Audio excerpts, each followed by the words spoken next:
మూడోది ఏంటంటే లడ్డూ వ్యవహారానికి సంబంధించి ఇప్పటికే క్రిమినల్ కేసులు నమోదు చేశారు. కేంద్రం కూడా ఓకే చేసింది.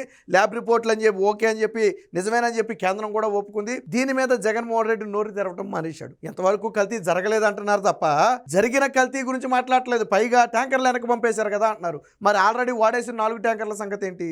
కల్తీ జరిగిందని వాళ్ళే ఒప్పుకుంటారు, కానీ లడ్డూలో కల్తీ లేదని వాళ్ళు అంటారు. ఈ రకంగా జగన్మోహన్ రెడ్డి 1 కాదు 2 కాదు అనేక సవాళ్లు ఎదుర్కొంటున్నాడు. కానీ మాట తప్పాడు.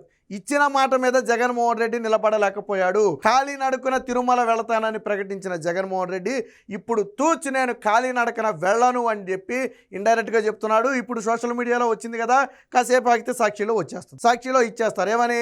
జగన్మోహన్ రెడ్డి కాలు విపరీతమైన నొప్పి వచ్చేసింది కాబట్టి డైరెక్ట్ కొండ మీదకి వెళ్ళి దర్శనం చేసుకుంటాడు. పోనీ డిక్లరేషన్ మీద సంతకమైనా పెడతాడా, లేకపోతే చేయి నొప్పి వచ్చిందని సంతకం పెట్టుకుని వెళ్ళిపోతాడా? డిక్లరేషన్ మీద సంతకం పెట్టాలి కదా చేత్తో. ఏమో చేయి నొప్పి వచ్చిందని సంతకం పెట్టుకుని వెళ్ళిపోతే